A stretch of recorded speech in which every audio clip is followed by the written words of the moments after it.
This podcast of This American Life is supported by Nature Box, delivering wholesome snacks right to your door.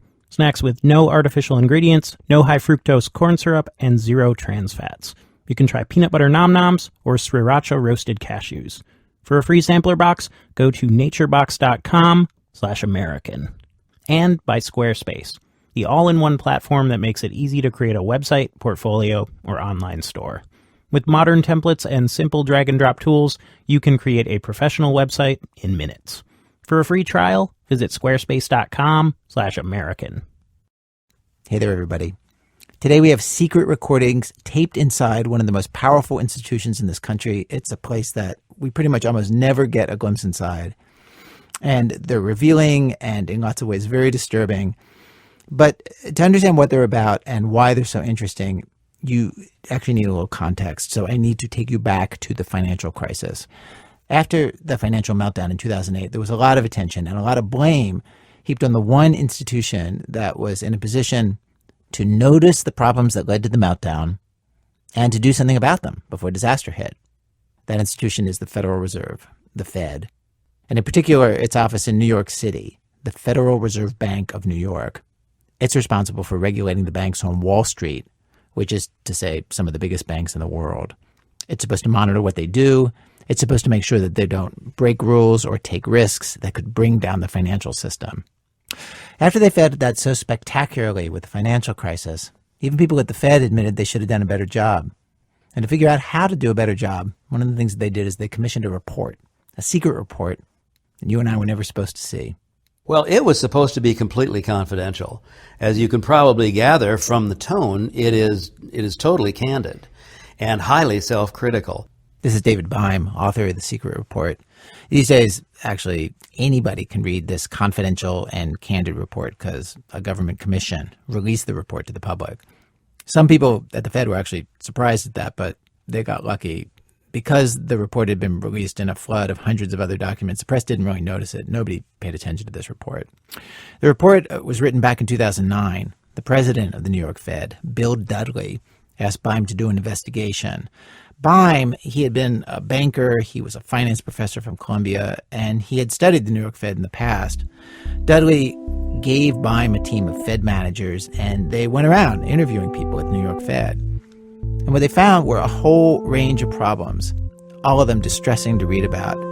They found deference to the banks, they found an unwillingness to take action, extreme passivity, and they found what experts call regulatory capture. Regulatory capture is when a regulator gets too cozy with the company that he's supposed to be monitoring. He's like a watchdog who licks the face of an intruder and plays catch with the intruder instead of barking at him. Beim says that people inside the Fed told him, yeah, capture was an issue for them. In fact, I have one footnote where one of the senior officers said that he had been only working at the Fed for 3 weeks on a particular account when, quote, I saw the capture set in. Keep in mind, Beim says this senior officer, he wasn't making an observation about somebody else. He was talking about himself succumbing to capture and his team. And this idea that somebody in the Fed could become captured so quickly, this was such an unsettling thought that even in this secret, highly confidential, totally candid report, Beim says, some of the most senior officers in the Fed wanted that footnote taken out. And we didn't take it out, but there were some people embarrassed by it. Beim's report lays out recommendations for how the New York Fed could become more effective. And one of his recommendations was to hire a new kind of employee. Outspoken, unafraid, somebody who would not get captured. And after that, the Fed did go on a hiring spree. It needed more examiners because Congress gave the Fed more responsibilities in the wake of the crisis. And one of the people they hired was a lawyer named Carmen Segarra. And whether they meant to or not, with Carmen Segarra, they got the kind of employee Beim said they needed. Confident, independent-minded. For over 10 years, she had worked for big banks in the private sector, Citigroup and BNA. But starting at the Fed after the financial crisis, she was idealistic. Having seen so many of my friends that work in different divisions of banks, but also that work in all sorts of other industries, teachers, police officers, getting laid off and suffering the consequences of the crisis, I felt like, I had the correct skill set to be able to go into a place like the Fed and actually contribute and make a difference. Which brings us to the secret recordings. For over 100 years, the Fed has done everything it could to keep its behind-the-scenes interactions with banks from being seen by the public. But what Carmen Segarra witnessed going on at the Fed was so alarming, she started secretly making recordings of what she experienced as a bank examiner. Recordings that raise serious questions about whether the Fed has changed enough since 2008 to protect us from another financial disaster. This is a spoiler, but just to put it out there, things went very badly for Carmen Segarra in her new job. She's currently suing the Fed over this. So what you're going to hear today is a dispute between an employee and her bosses, though, of course, what we're interested in is not the he said, she said of all that, but in what her secret recordings show us about how the Fed works. Throughout this hour, you're going to hear her recordings of what she saw at the Fed, and you're also going to hear more from David Bimes' 2009 report, which lays out the way that the Fed should be operating. He explained the changes that the Fed needed to make. With Carmen's tapes, we get to see if they actually made those changes, and it is not reassuring. From WBEZ Chicago, it's This American Life. I'm Ira Glass. Stay with us. We produced today's program in collaboration with our colleagues at ProPublica. Investigative reporter Jake Bernstein takes it from here. A little footnote before we begin for policy nerds. We know that officially in the context that we have today, the Federal Reserve is not properly called a regulator. It's called a supervisor. We're using the word regulator throughout this hour because it's easier for us normal people to understand. Okay, here's Jake. Here's a little known fact about being a bank examiner. You actually spend your days working inside the banks you're examining. Like you have a desk there and your own phone. At some of the biggest banks, examiners even have half a floor reserved just for them, to constantly track what the bank is doing. And in the past, many of those Fed examiners inside the banks had been generalists. If they needed an expert in liquidity risk or market risk or whatever, they had to call one in from Fed HQ. But one of the reforms after the financial crisis was to hire lots of experts and station them inside the banks too. Carmen Segarra was one of these experts. Her expertise was helping big banks with the procedures and systems they need to comply with the many rules and regulations they face, here and overseas. She'd done it for over a decade. Like any good overachiever, she speaks 4 languages: French, Italian, Spanish, English. She's currently learning Dutch. She has degrees from Harvard, Cornell, and Columbia, and studied international law at the Sorbonne. When Carmen showed up at the Fed for her first day, at the end of October 2011, she didn't know which bank she was going to be assigned to. Then she bumped into her supervisor. He said, "Do you know where you're going?" And I said, "No." And he said, "You're going to Goldman." And my thought was, uh-oh. Goldman being, of course, Goldman Sachs. The look on his face was like he was very much looking for my reaction. And when I think after so many years of practicing law, when you see someone that is just looking to see what your reaction is going to be, my first instinct is, let me make sure that I don't give a reaction. Which is very difficult because I have a very expressive face. I know this is a radio show, so you guys, we can vouch. We're looking at it. Yes, you do have an expressive face. Poker face is a real problem for me. That was Brian Reed, by the way, the This American Life producer working with me on this story. You'll hear him in some of these interviews. When Carmen embedded at Goldman Sachs, it was probably the firm that for Americans most symbolized what was wrong with Wall Street, deservedly or not. In 2010, the year before she started, the SEC hit it with one of the biggest fines in history at the time, more than $500 million, for misleading investors in a deal right before the financial crisis. That same year, Goldman executives were hauled before Congress and berated for contributing to the collapse of the economy. One popular view of Goldman was captured in this mild little metaphor from a Rolling Stone article, which compared the firm to, quote, a great vampire squid wrapped around the face of humanity, relentlessly jamming its blood funnel into anything that smells like money.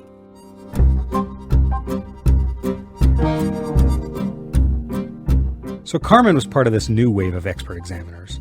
And soon after she arrived, she says, her bosses started asking the team if they were getting any opposition from the old guard, the generalists at the Fed, who'd been working there for years. Many of these old guard examiners had a jargony and confusing-sounding job title you'll hear now and then as we talk about this. They were called business line specialists. Carmen says it didn't take long before she did start to notice pushback from the old guard. For instance, at one meeting she says, and this is documented in the minutes from the meeting, a senior executive from Goldman was talking about all sorts of things and mentioned that Goldman's view was that once clients were wealthy enough, certain consumer laws didn't apply to them.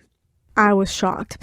A senior compliance officer from Goldman Sachs saying something like that is a natural red flag. I mean, you definitely want to take a look at what it is that they're doing there. Maybe Goldman was doing nothing wrong, but this is a big part of a bank examiner's job, to follow up on leads like this. And after that meeting, Carmen sat down with examiners who'd been there, from the Fed, but also from the FDIC and the New York State Banking Authority. Carmen told them she wanted to follow up on that comment, and then a Fed examiner piped up. This colleague at the Fed basically said, oh, that point? Oh, you didn't hear that. And, I looked over at the New York Bank Examiner and the FDIC Bank Examiner, and we sort of, looked at each other and we said, yes, we did. We did hear that. One of the other people in this conversation confirmed this for me. The Fed examiner responded, well, the Goldman executive, he didn't mean it. I was floored. It was the moment when I realized, so this is what pushback looks like. Carmen says this wasn't an isolated incident. In December, not even 2 months into her job, a business line specialist came to Carmen and told her that her minutes from a key meeting with Goldman executives were wrong, that people didn't say some of the things Carmen noted in the minutes. The business line specialist wanted her to change them. Carmen didn't. That same day, Carmen was called into the office of a guy named Mike Silva. Silva had worked at the Fed for almost 20 years. He was now the senior Fed official stationed inside Goldman. What Mike Silva said to Carmen made her very uncomfortable. She scribbled notes as he talked to her. I mean, even looking at my own meeting minutes, I see the handwriting is like nervous handwriting. It's like you can tell. He started off by talking about he wanted to give me some mentoring feedback. And then he started talking about the importance of credibility. And he said, credibility at the Fed is about subtleties and about perceptions as opposed to reality. Wait, he said that? Yes. What does that even mean? I found it to be completely incredible. For somebody to tell me that credibility is about perception as opposed to reality.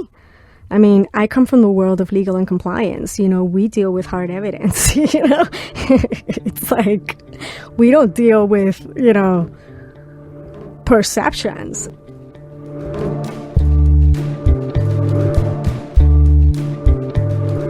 What else did he say? It was interesting because he said, the Fed takes most seriously those employees which are the most quiet ones. And that it was important, essentially, that I understand this because otherwise I would be frozen out. Mike Silva would go on to play a big part in Carmen's tenure at the Fed. We reached out to him several times, but he didn't want to take part in this story. So it's impossible to know his side of this. Though remember, this isn't a story about a personnel dispute between Carmen and her superiors. It's about what she did next, and what that reveals about the way the New York Fed works. Carmen says she was so shaken by these incidents. Someone telling her she didn't hear something she knew she heard, another colleague asking to alter minutes that Carmen believed were accurate, and then the Fed's top guy at Goldman telling her that perceptions are more important than reality. She says it was like reality itself was being questioned at the Fed. She realized she wanted a clear record of what was really happening, in case there were ever any disputes about it. So she went to the spy store, bought a tiny audio recorder, put it on her keychain, and started switching it on secretly at important meetings. Mike had called me into his office. This is one of the first recordings she made. It's with her supervisor. His name is Jonathan Kim. She's talking to him about the meeting that she had with Mike Silva and how upset she was by what he told her. Credibility at the Fed is about subtleties, perceptions as opposed to realities. Kim had done Carmen's job before her and told her he'd experienced opposition from the same people. Kim's advice was to be patient. The Fed was trying to change, and moving the Fed, he said, in an unfortunate metaphor, was slow, like moving the Titanic. Meanwhile, in those early months, Carmen started looking at one deal that had caught the attention of the Fed's team at Goldman. It's a deal that gave her a chance to really see the Fed in action, to see what the Fed did when faced with a situation where Goldman had done something regulators thought was questionable. Carmen remembers the moment she first learned about the deal. Friday, January 6th at 3:54 p.m., we get an email from Goldman sort of alerting us to this transaction that they're planning to close. The email said that Goldman wanted to notify the Fed about a fast-moving negotiation between it and a large Spanish bank. The Spanish bank has operations all over the world. It's called Banco Santander. Santander and Goldman both declined to comment about the deal for our story. This email raised questions for Carmen. First of all, an alert like this was unusual. Goldman had employees conducting deals all over the world every day, and hardly ever wrote emails to the Fed about them. And then there was the timing, late in the afternoon on Friday, January 6th. A date which may not mean anything to you, but Carmen knew that it was Three Kings Day, one of the biggest national holidays in Spain. My first reaction was, why are we getting this email? And then my second thought was Banco Santander closing a deal on the equivalent of Christmas Eve in Spain. That's interesting.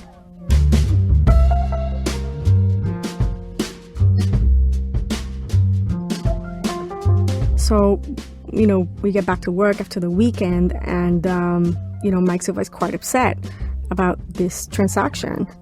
Mike Silva, remember, was the Fed's top official inside Goldman, the one who talked to Carmen about perceptions versus reality. It's helpful to know a bit about Mike Silva before you hear how the Fed reacted to this deal. From everything we can tell, he seems like a regulator who's trying to do a good job. In the tapes, Silva talks about the Fed's duty to serve the public. He'd been in the Navy, volunteered with disabled veterans, and he'd gone to Iraq after the invasion to help get the country's national bank on its feet. And at a staff meeting once, he told his employees a story from the darkest days of the financial crisis about what motivated him as a regulator. I have to tell you, that night that the reserve fund broke the buck and we got that word. It was a moment when it looked like the financial system was going to come crashing down. Big firms were frantically calling the Fed, terrified that economic Armageddon had arrived. When this happened, Silva was chief of staff for Tim Geithner, who at the time was president of the New York Fed. And when I realized that nobody had any idea how to respond to that, I went into the bathroom and threw up because I realized this is it. It's just this small group of people. And right now, at this moment, we have no clue. I never want to get close to that moment again. Silva told his staff that this was a very powerful experience that still influenced his thinking. And you could hear that in the recordings after the unusual deal came down late that Friday afternoon involving the overseas bank, Banco Santander. What upset Mike Silva about it was that it seemed like the entire purpose of the transaction was for Goldman Sachs to help Banco Santander appear healthier than it actually was. All banks have to keep some capital on hand. The more deals and loans they do, the more capital they have to keep around, as a safety cushion, in case things go bad. Santander was under pressure from its own regulators back in Europe to hold more capital. And this deal with Goldman Sachs helped solve the problem for Santander. Not by giving Santander more capital, but by taking stuff off their books and putting it onto Goldman's books.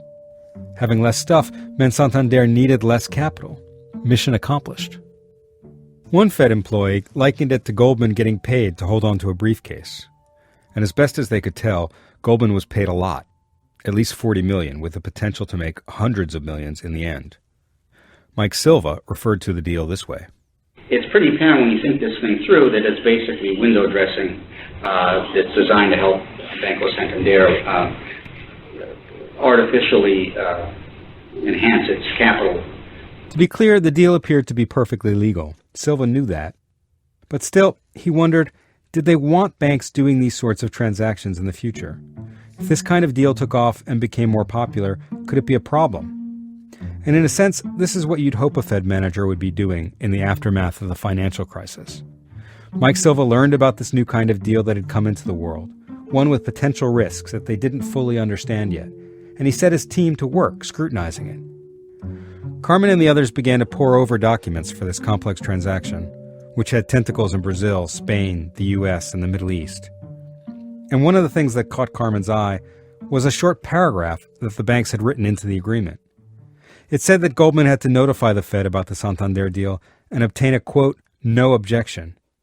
In other words, it looked like Goldman was required to get the Fed to officially sign off on the deal before it could close. Maybe because Goldman and Santander worried that regulators might find this new kind of transaction hard to swallow. But now the two banks had closed the deal. Did Goldman satisfy that part of the contract?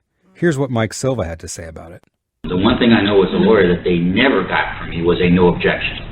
Right. Oh, okay. So you literally have to say, I do not I have object. to give them some sort of... And by not to Carmen's responding- point, The fact that Goldman didn't get the approval from the Fed didn't endanger the financial system, or Goldman itself. It's a small thing. But later, if the deal ever went bad, it would look like the Fed had approved it. It's right there in the paperwork. They could get dragged into the mess. The Fed team called a big meeting with Goldman executives to question them about the Santander deal. Before they went in, they held a prep session. And Silva told Carmen and the team this was one of the things he wanted to ask Goldman about. I never gave you a no objection. Right. What happened? So, that would be interesting. He was excited about it, and he was the one who wanted to ask that particular question. He sort of said, can I be the one who asks it? And I said, sure. So Mike Silva was rallying his team. Goldman had embarked on this new kind of deal, and there was a lot of interest in it from different parts of the Fed, he said. They needed to understand it better, and he wanted Goldman to know that the Fed was paying close attention. My own personal thinking right now is that we're looking at a transaction that's legal but shady. I want to put a big shot across their bow on that. Poking at it, maybe we find something even shadier than we already know. okay. So let's poke at this thing. Let's poke at it with our usual poker faces. Okay. Okay. I'd like these guys to come away from this meeting confused as to what we think about it. Okay. I want to keep them nervous. Okay. Does that make sense? Yeah, it does. People are amped. They're excited about this. Yeah, his team was definitely excited. They thought, oh, we're definitely going to do something here. This is, it felt like this was action for them, Let's regulate. Let's regulate. This is fun. Very fun, right? Well, I think that he's going to have a lot of fun. This is what Carmen and her colleagues said to each other as they marched over to the conference room. They dialed up more people on the phone. Welcome to Goldman Sachs conference. Please enter your code. And the meeting began. And this is something we never get to hear. Federal Reserve examiners going mano a mano with a bank. Goldman executives kicked it off with a summary about the Santander deal, and the examiner started asking questions. Some of them specific and technical, others quite broad, touching on the big issue Mike Silva had raised about whether banks should be doing deals like this at all. 30 minutes went by. And were there any similar transactions? 45 minutes. What risk do you see to Goldman? And still Mike Silva had not hit Goldman with the question he'd been so eager to ask, about the requirement that Goldman was supposed to get the Fed to okay the deal before it went through. In their presentation, Goldman executives had briefly brought it up on their own. They claimed the clause didn't actually require them to get Fed approval. It just seemed that way. Silva wasn't satisfied. Finally, after more than an hour, he went for it. It's the only time in the whole meeting he brings it up. We play it now, not because this is an important piece of financial policy, but to give you a chance to hear what it sounds like, at least on this one day, when the top Fed official on site at Goldman Sachs questions Goldman Sachs. Just to button up one point, I know the term sheet called for a notice to your regulator. The original term sheet also called for expression of non-objection. Sounds like that dropped out at some point, or... That's everything he says on the topic in this meeting. Here it is again. Sounds like that dropped out at some point, or... That's it? That's him poking Goldman on this? Yeah, that's what passes for poking. That's what passes for poking at the Fed. I mean, I can't imagine that making them very nervous. Yeah, I mean, it's just not the way that I would have asked it. In that moment, Carmen says, She saw clearly that when some of her colleagues talked about holding Goldman to account, they meant something very different than what she thought it should mean. You acknowledge that these are facts, fact, this was required, fact, I didn't give it, and then you ask, what are the consequences? After the meeting, the Fed team went back to their floor, and Mike Silva called a debrief. Why don't we just have a quick powwow right here? This was just the regulators, nobody from Goldman, so they could be frank. So Carmen was puzzled when one of her colleagues said how impressed he was with Goldman. I would just say that from a process perspective, I think there's a lot to be said for the thoroughness of the process that they engaged in. This surprised Carmen because it seemed premature. They were only at the beginning of their fact-finding. They'd requested documents and minutes of meetings that Goldman still had to give them. They were federal regulators. Their job was to ask questions and demand answers. And yet these colleagues sounded almost apologetic about it. I would add to his comments in that I think we don't want to discourage Goldman from disclosing these types of things in the future. And therefore, maybe, some comment that says, don't mistake our inquisitiveness and our desire to understand more about the marketplace in general as a criticism of you as a firm necessarily. Like, I don't want to hit them on the bat with a head and then say, screw it, we're not doing this again. We're not going to disclose it again. We don't need to. Wait a second. You guys are the Federal Reserve. Doesn't Goldman have to give you what you ask for? Absolutely. So where is he coming from? A place of fear. Fear of ticking off Goldman, though Carmen couldn't imagine why anyone at the Fed would be afraid. The Fed has both the power to get the information and the ability to punish the bank if it chooses to withhold it. And some of these powers involve criminal action. So there's no reason to be afraid. Did you get the sense that other people around you were taken aback by that comment at the time? Or did that seem like not such a strange comment for someone to make? No, I think business line specialists were very much in agreement with that comment. Don't mistake our inquisitiveness and our desire to understand more about the marketplace in general as a criticism of you as a firm necessarily. I mean, they were all sort of afraid of Goldman, and I think they were a little bit confused as to who they were working for.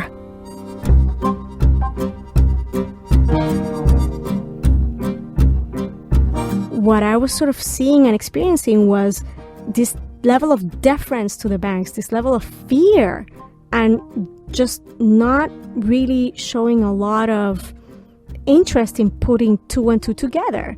It's not like we would walk out of a meeting and they would be like, oh my God, what when they said that, what did that mean?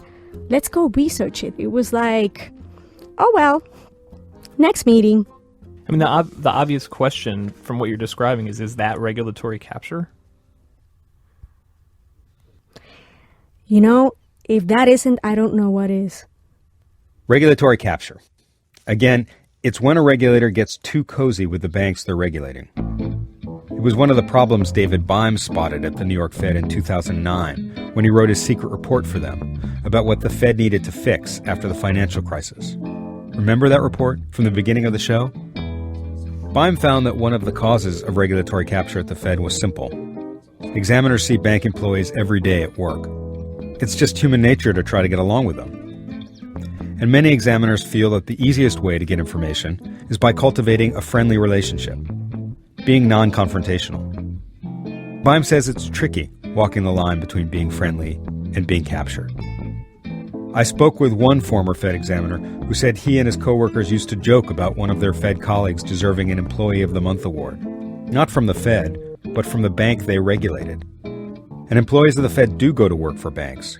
A quick internet search reveals at least 7 former Fed bank examiners who now work at Goldman. They include the colleague who, according to Carmen, asked her to change her meeting notes.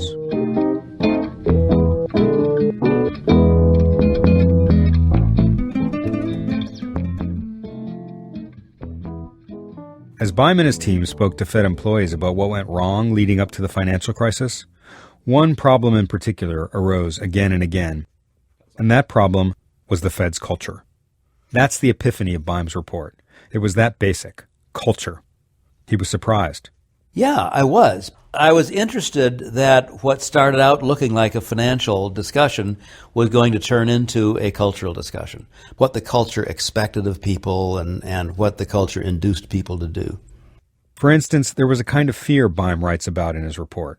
Not fear of the banks, like Carmen was just talking about, but fear inside the Fed itself. Fed employees told Beim's team they were afraid of contradicting their bosses, afraid of saying what they really thought, afraid of having views that were too different from what everyone else had. Beim lists these fears in his report. So I could just read the fear of speaking up list of quotations, and it goes like this: don't want to be too far outside from where management is thinking.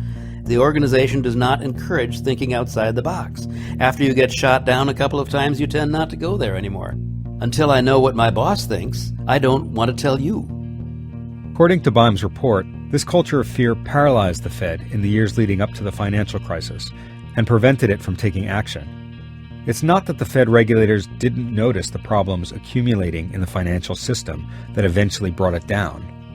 They were aware of those problems coming. There were lengthy presentations on subjects like that within the organization. It's just that none of those meetings ever ended with anyone saying, and therefore, let's take the following steps right now. I mean, they're meetings without a clear agenda. They're meetings without clear objectives. Carmen was used to the private sector, where she says meetings ended with specific action items. People knew what they were supposed to do. None of that happens at the Fed. It's like the information is discussed and then it just ends up in like a vacuum, floating on air, not acted upon. And the mere act of having this meeting for them is almost like akin to having done something about it. Take the issue in the Santander deal that was most important to Mike Silva. The question of whether Goldman should be doing these new kinds of deals whose whole purpose was to make foreign banks look better to their regulators. As months passed, you can hear on Carmen's recordings the team debating what to do about it, what action they should take. As best as we can tell, the most forceful action they consider is a letter to Goldman. And not even a stern letter necessarily. The simple fact of a letter, one guy says, will send the message they need. The only downside risk is that they choose to ignore us. We're not obligating them to do anything necessarily. He says Goldman generally takes these letters seriously, but banks do ignore them sometimes. We don't know if the Fed ever sent the letter, but even if they never did, Mike Silva said they'd already accomplished something important. They'd brought up the deal in conversations with Goldman and held that meeting you heard. At minimum, we made them think. I guarantee they'll think twice about the next one, because by putting them through their paces and having that large Fed crowd come in, and I fussed at them pretty good. In case you didn't hear that, Silva said, I guarantee they'll think twice about the next one. We fussed at them pretty good.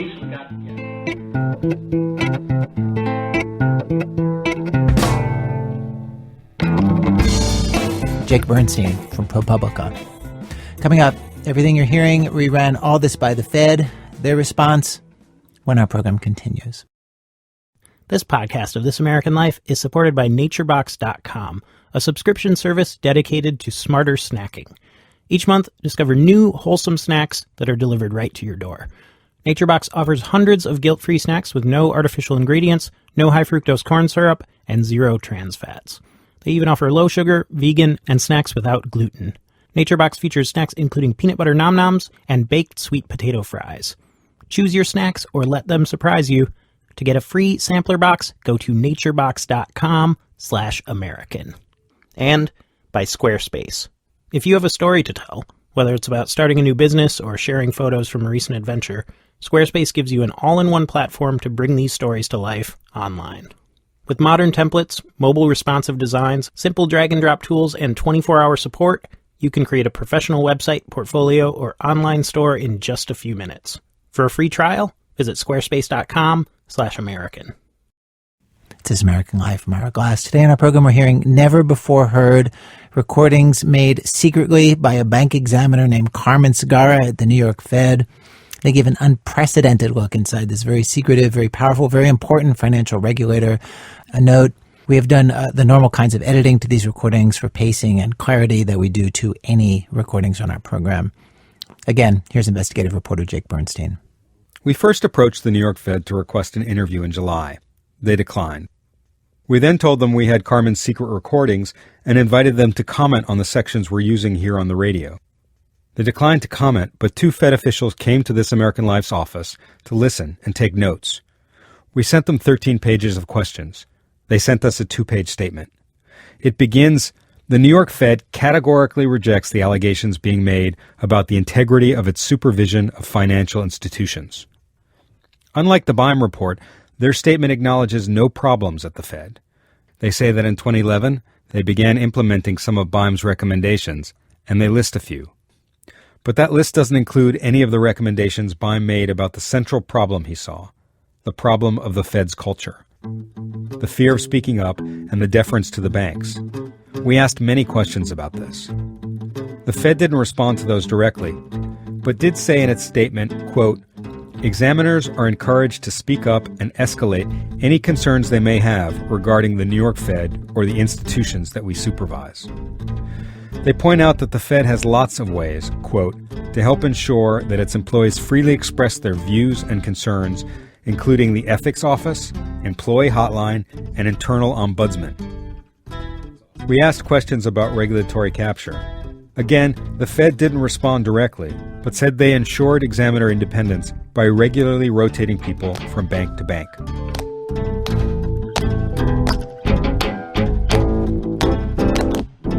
David Beim writes in his report that when it comes to hiring bank examiners, the Fed, quote, "should be willing to take chances on individuals with the confidence to speak their convictions, even at the risk of getting somewhat disruptive personalities." Beim says they should be like the kid who cries out that the emperor has no clothes. He's the only one who dares say it because he doesn't have ordinary social instincts. He doesn't act politely. And somebody like that has to, or a number of people like that, have to be employed by organizations that want to be able to catch a big systemic problem brewing. They're willing to say what they think is right, even if people don't like them as a result. They don't care. Apparently, Carmen's style of examining did make her a disruptive personality to some Fed employees. You can hear her in the recordings when she feels she has the facts, speaking critically of Goldman. But having worked on the international regulatory setup at more than one bank in my life, I can really tell you that in comparison to their peers, they are behind. And it's not by a little, it's by a lot. And it's a real problem. And it's really obvious.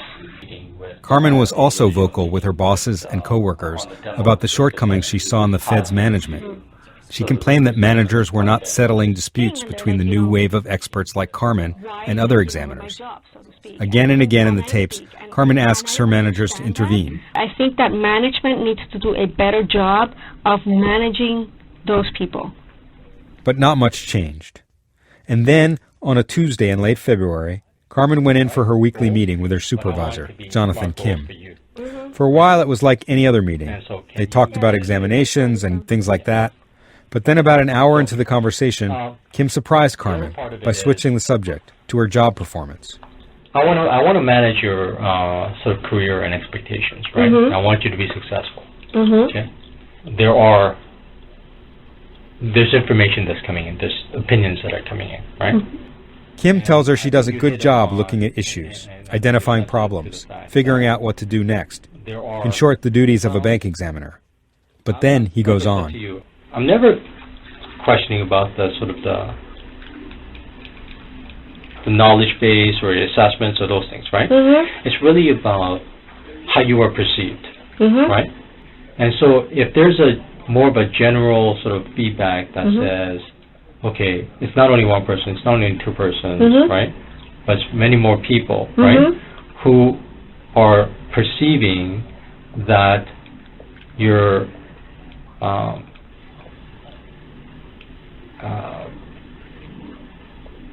you have more sharper elbows, Mm-hmm. right? Or that you're sort of breaking eggs. Mm-hmm. And obviously, I don't know what the right word is. Kim wouldn't tell Carmen who the complaints came from, but she assumed it was the old guard, the business line specialists.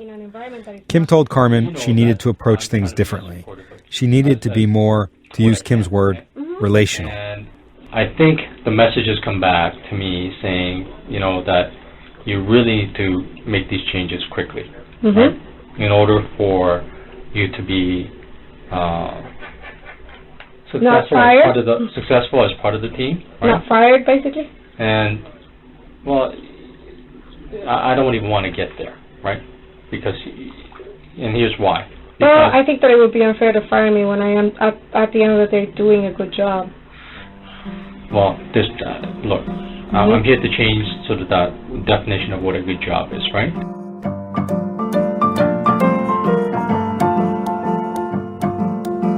A couple of things I can see it a mile away. Okay, a couple of things that I would suggest that have a sense of humility, right? Because a lot of the things that you say, right, and this is like where you're coming across, right? I think I know you well enough that that's not what you're saying, right? But if I were to be a new person, I would say, Carmen, you're very arrogant, right? We asked Carmen how much of this she thought might have to do with her being a woman and a minority. And she says it's hard to say how much of a factor it was. She says it's impossible for her to know if things would have played out differently if she were a guy. We reached out to Jonathan Kim, but he didn't respond, so we couldn't talk to him about this meeting. But we did listen to 46 hours of recordings of Carmen at her job, which Carmen says is everything she ever recorded. It's a grab bag of different kinds of meetings, and there are key meetings that for one reason or another she says she didn't record. Carmen pre-approved the selections we're using in this story, though there was nothing we wanted to use that she said we couldn't. Listening to Carmen's recordings, you can sometimes hear her do the things that Jonathan Kim is talking about. He talks about sharper elbows, breaking eggs. There are times when Carmen cuts people off, including her bosses, times when she sounds riled up or brusque. It's clear that the friction she's running into from other Fed employees is real. Her managers acknowledge it.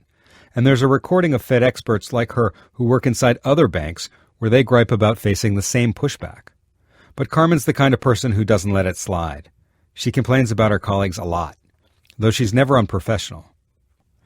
One of Carmen's colleagues, while she was at the Fed, told me Carmen did ask direct questions, sometimes embarrassingly direct. But this person said they were all questions that needed to be asked, and that Carmen was, quote, a breath of fresh air. I also spoke to 3 people who worked with Carmen at jobs she'd had before the Fed, and none of them remembered Carmen behaving unprofessionally, disrespectfully, or arrogantly. And it's clear that other Fed employees in her position were experiencing similar tensions with their colleagues. There's a recording of a meeting with Fed experts like her who work inside other banks that at one point turns into a gripe session about this very issue.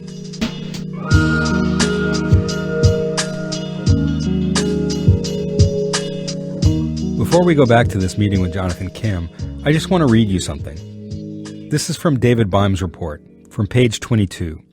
He writes that the only way bank regulators can be effective at spotting the next financial crisis is if the Fed's culture, quote, opens up and encourages people to speak up more. According to Bime, this all depends on managers. Quote, they need to encourage dissent rather than stifle it. Quote, this is a cultural issue of the greatest importance, end quote. And yet, more than 2.5 years after David Bime personally handed these prescriptions to the president of the New York Fed, in this meeting with Carmen Segarra, Jonathan Kim said this. So what I would ask you to think about a little bit more is not being so conclusory, right? I'm writing it down so I remember. Right. Like, this is it. They're definitely going in that direction, right? And you use the word definitely a lot, too. Right? It's like, well, if you use that, then you want to have a consensus view of definitely, not only your view. There are a handful of behaviors that Bime singles out as being particularly destructive to the Fed's mission, and one is consensus. On page 9, he notes that consensus is usually a healthy goal that leads to better decisions. But then he goes on, quote, achieving consensus has costs. One is delay. Ideas get vetted to death. Consensus leadership is seen by some as a way to deflect accountability. Building consensus can result in a whittling down of issues or a smoothing of exam findings, so that only the most black and white issues will be taken forward as concerns with the bank. Compromise often results in less forceful language and demands on the banks involved.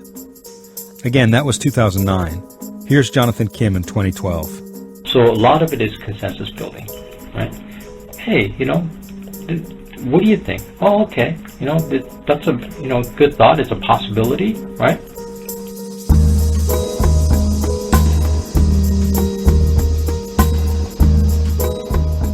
At this point, Carmen had been at the Fed less than 4 months. 4 months since she had walked through the doors of the country's most powerful financial regulator, excited to join an institution dedicated to safeguarding the financial system. It was not working out like she'd hoped. And what was jarring to Carmen was the Fed had the authority it needed to be a good regulator, but it chose not to exercise that authority. I mean, it's almost like, a giant afraid of its own power. She doesn't think the Fed should transform itself into a domineering schoolmarm for the financial system, badgering the banks over every little infraction.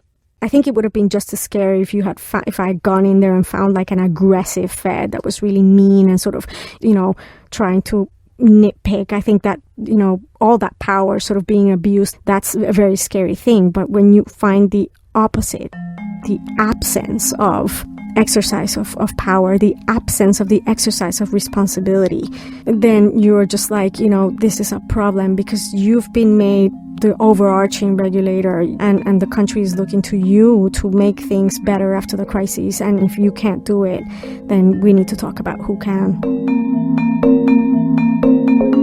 Carmen's reluctance to obediently join the consensus at the Fed led to a showdown between her and her bosses. The issue was an aspect of Goldman Sachs' business that had earned it lots of scorn: conflicts of interest. There were fireworks on display in Delaware Chancery Court. This is a Bloomberg report from March 2012. When Judge Leo Streen rebuked investment banking firm Goldman Sachs for the way it handled a potential conflict of interest in advising natural gas pipeline operator El Paso, the entire episode has led to a reevaluation of how investment banking firms should handle conflicts of interest. This is one of several deals around the time when Carmen was at the Fed that put Goldman in the news for having conflicts of interest. In this deal, Goldman was getting paid to advise one company, an energy firm called El Paso, as El Paso was being purchased by another company, Kinder Morgan. The conflict was this: Goldman owned a large stake in Kinder Morgan.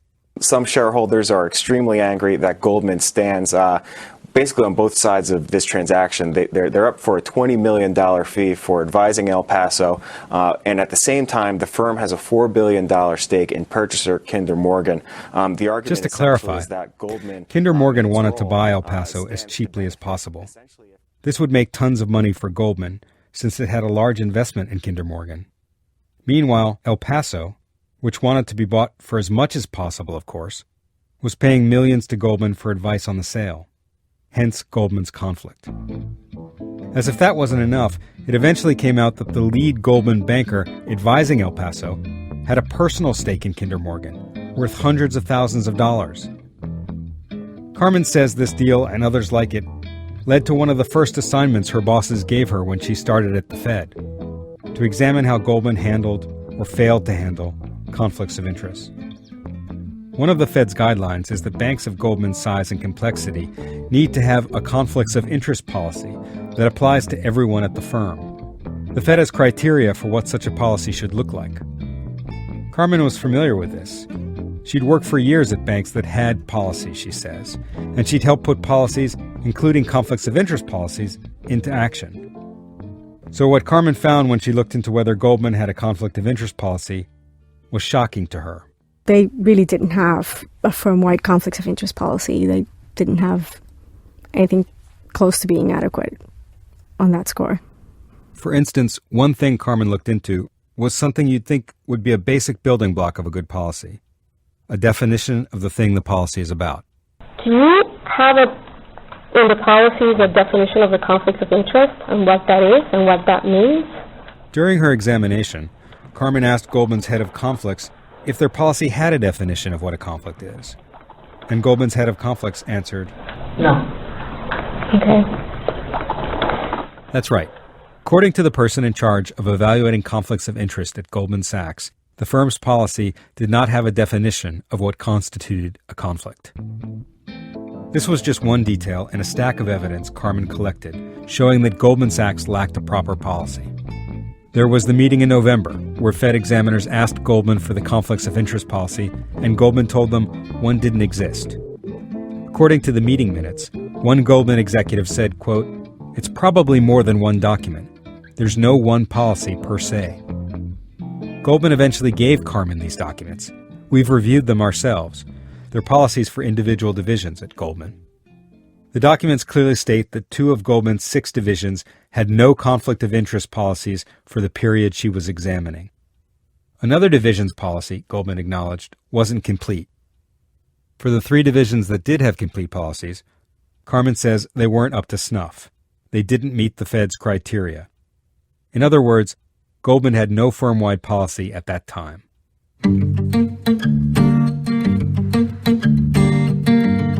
Carmen worked on this examination for nearly 7 months. She has records showing that there were at least 15 meetings where conflicts of interest were covered. Her supervisors attended many of them, and she believed they were on board with her conclusion, until one day they weren't. It was a Friday in May 2012. Carmen says a colleague came up to her very upset. He'd been in a meeting that morning with the Fed team at Goldman that Carmen had missed. The Fed's top guy at Goldman, Mike Silva, had said that Goldman didn't have a conflict of interest policy, which Silva himself confirmed later in an email that we've seen. And another examiner had challenged him and said they did. After the meeting, according to Carmen's colleague, Mike seemed to be sort of backtracking and saying, well, he was considering adopting the view that, Goldman had a conflict of interest policy. And I could not believe what I had heard, because it's so many months, so many meetings, and just so much evidence. So when Carmen heard that Silva was about to change his view, she immediately wrote him and Jonathan Kim an email. Goldman Sachs does not have a firm-wide conflict of interest policy, she reminded them, and she and her legal and compliance team were actually preparing a formal finding about it to issue to the bank.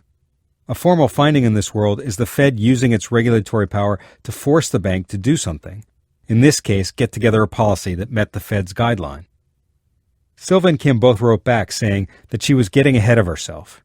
Her conclusions still had to be vetted.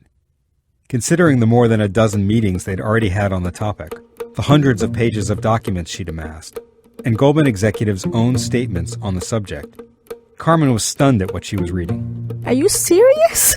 I mean, it's like, this has been vetted to death at this point. What do you mean? What remains to be, how many times do you have to ask, and in how many different ways do you have to ask Goldman these questions before you are convinced that the answer that you're consistently getting is in fact the truth? In his email to Carmen, Silva said, quote, "In light of your repeated and quite adamant assertions that Goldman has no written conflicts of interest policy, you can understand why I was surprised to find a conflicts of interest section in Goldman's Code of Conduct," end quote. We've seen this conflicts of interest section. It's just a few paragraphs long and very general. Carmen says it didn't come close to meeting all the Fed's criteria for a policy. We showed it to 2 experts, former Fed examiners familiar with the Fed's guidance on this issue. They both said it wouldn't qualify as a policy. One said it looked more like a vision-type statement. Silva also cited a report Goldman had released, talking about how it was improving its conflicts policy. Also not a policy, Carmen says. She'd seen that document, and the document itself explained that it was a report on what Goldman needed to do to improve. It doesn't claim to be a policy itself. We reached out to Goldman Sachs with 10 pages of detailed questions. Goldman replied with a 3-paragraph statement. In it, they point out that Carmen Segata had unsuccessfully interviewed for jobs at Goldman 3 years in a row. Carmen says this is true, and that she interviewed at a bunch of banks multiple times. In our questions, we asked point blank whether Goldman had a firm-wide conflict of interest policy for the period Carmen was examining. Goldman doesn't answer that question, but says instead, quote, "Goldman Sachs has long had a comprehensive approach for addressing potential conflicts," and, quote, "A quick Google search shows publicly available Goldman Sachs documents outlining the management of conflicts. Ms. Segata's supervisors made that same discovery." Then the statement goes on to quote from the Mike Silva email I just told you about.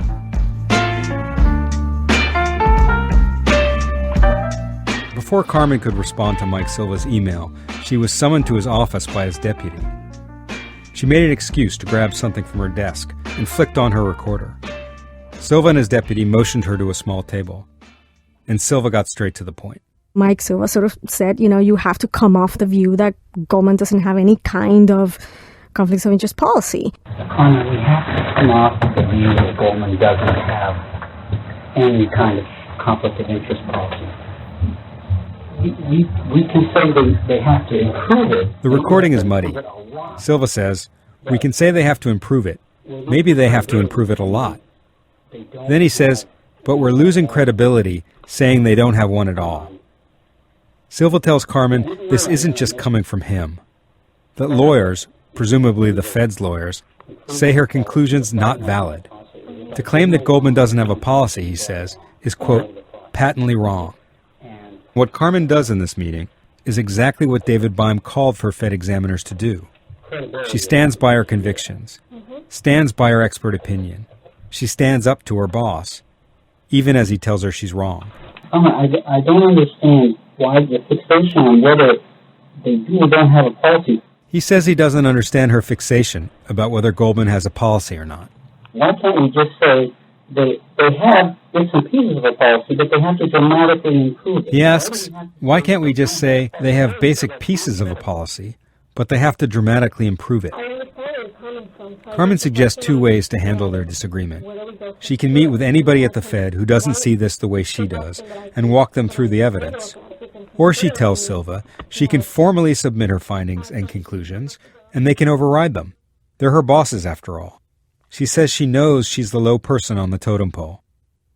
We have no idea why Silva didn't go for that, why he needed his underling to agree. Carmen speculates that if she submitted her conclusions, it would create a formal record that her bosses didn't want. And if someday Goldman had other conflicts of interest problems, and there was some sort of congressional or outside investigation, it could make the Fed look bad. In the meeting, Silva will not let it go. He asks her over and over to change her conclusion, repeating at least 7 times some version of, why do you have to say they don't have a policy? Why do we have to say they don't have a policy? They have one. You can say it's a miserable one. Silva and Carmen go back and forth.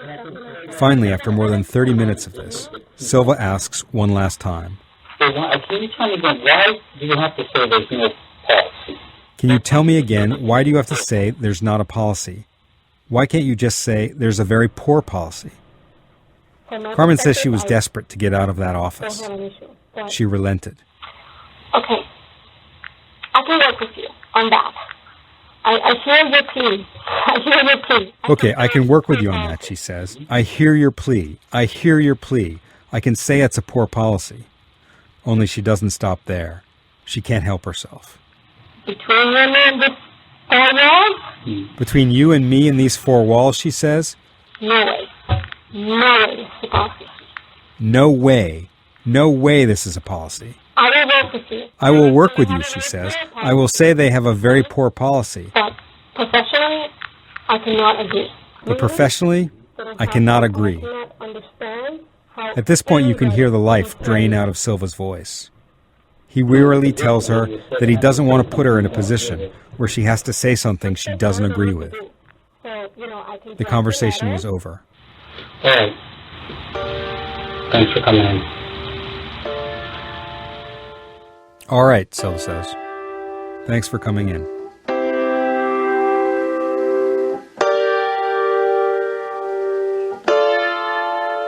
In 2009, David Beim wrote in his report on how the New York Fed must change to prevent the next financial crisis, quote, because so many seem to fear contradicting their bosses, senior managers must now repeatedly tell subordinates that they have a duty to speak up, even if that contradicts the boss. Evaluation of employees at year-end might include specific categories, like willingness to speak up, willingness to contradict me. Mike Silva was actually part of the team that worked with Beim to come up with these recommendations. The following week, he had Carmen in for a meeting. And he fired her.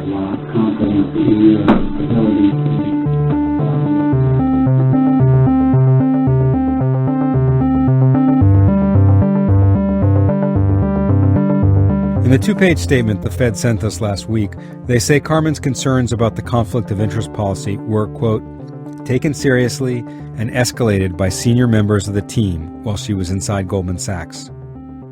We asked a number of questions about consensus at the Fed, and this is the closest thing they say in response. Quote, because of the potential impact of our decisions and actions, we review our determinations very thoroughly. To vet ideas and conclusions, we have developed a multi-step checks and balances review process, in which the supervisory team and its lead supervisor play a key role.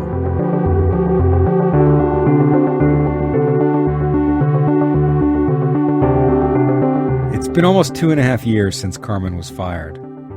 Last December, Mike Silva left the Fed. He now works for GE Capital. Jonathan Kim is still at the Fed. As for Carmen, in October 2013, she sued the New York Fed, as well as Mike Silva and Jonathan Kim, for wrongful termination. She claims she was fired for simply performing her duties as a bank examiner. She sued for monetary damages and for her job back. In the statement the Fed sent us last week, they say, quote, the decision to terminate Ms. Segata's employment with the New York Fed was based entirely on performance grounds, not because she raised concerns as a member of an examination team about any institution. In the spring, a judge threw Carmen's suit out, saying the law Carmen sued the Fed under did not apply in this case. Carmen is going to appeal.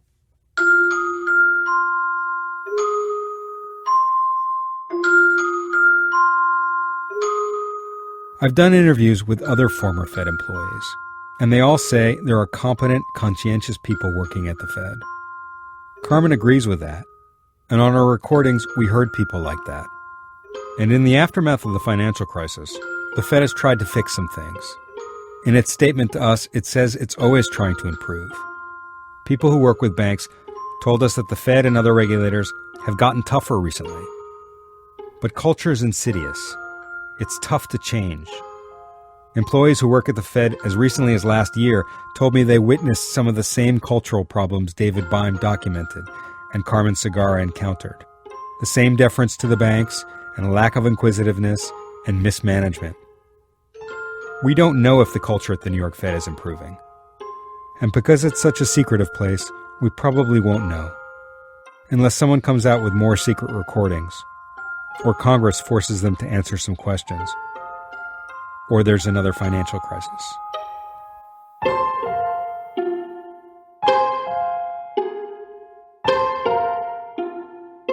Jake Bernstein. His online version of this story is at propublica.org. At our website, we'll be posting the questions that we sent to the Fed and to Goldman Sachs, as well as their full responses. That's at thisamericanlife.org.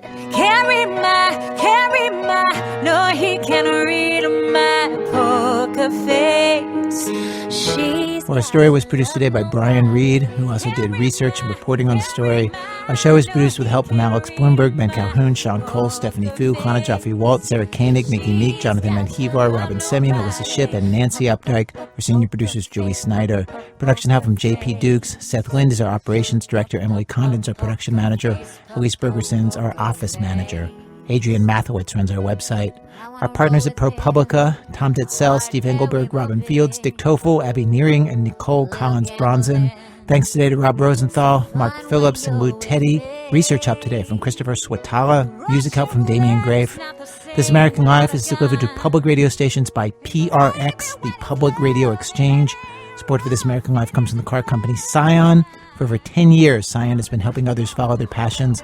Last year, their Motivate program helped 50 creative entrepreneurs take their businesses to the next level with workshops and mentoring. Learn more about Motivate at scion.com. And from Lagunitas Brewing Company, committed to keeping the pub in public radio by offering curious ales and lagers for those who appreciate hearing and telling great stories. Learn more at lagunitas.com. And from Nook, presenting the new Samsung Galaxy Tab 4 Nook, a full-featured tablet with a camera and GPS, plus access to all Barnes & Noble books and magazines, available at Barnes & Noble stores and at Nook.com. Nook will take you places. Thanks as always to our program's co-founder, Mr. Troy Malatia. You know, whenever he and I need to get a cab together, Tori always says, the best way to get the cab is to walk into the middle of the street, stand directly in the cab's path. They will totally see us and come to a halt. The only downside risk is that they choose to ignore us. I'm Ira Glass, back next week with more stories of This American Life.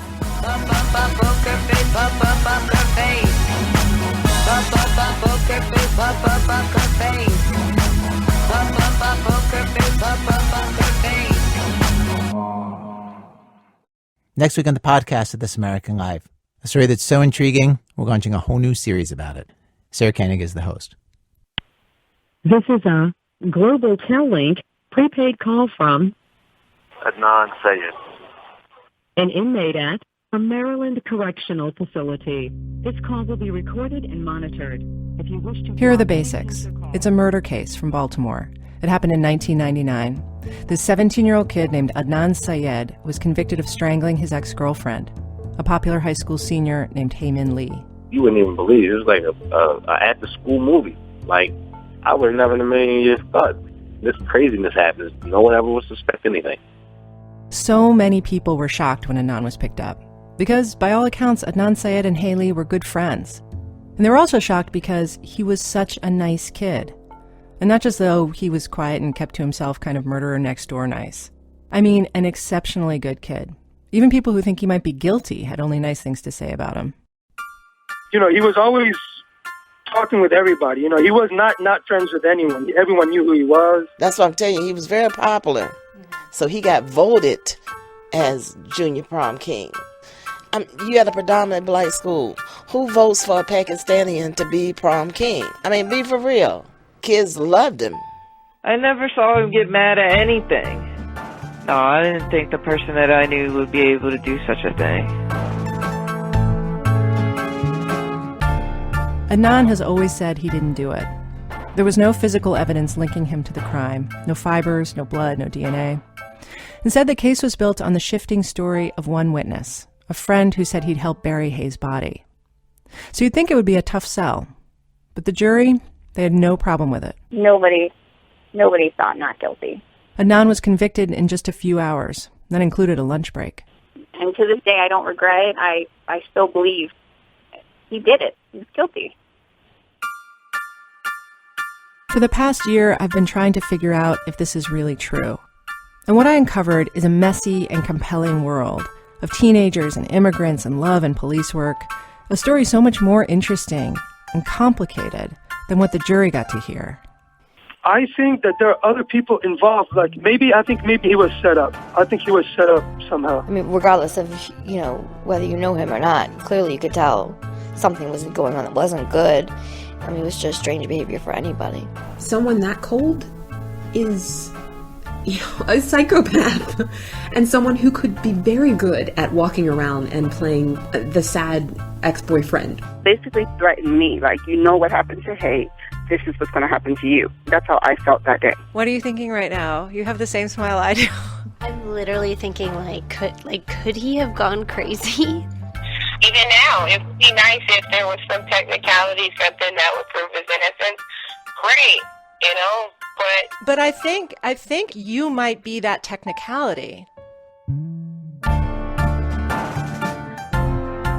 I just sometimes wish they could look into my brain and see how I really felt about her. And no matter what else someone would say, they would see, man, this guy had no ill will towards him. That's at the end of the day, man. The only thing I can ever say is, man, I had no reason to kill her. This is a Global Tel-Link prepaid call from Adnan Syed, an inmate at a Maryland Correctional Serial, Facility. Season 1. Sign up to get the brand new podcast from the creators of This American Life, our first spin-off, free at serialpodcast.org, the iTunes Store, or wherever you get your podcasts.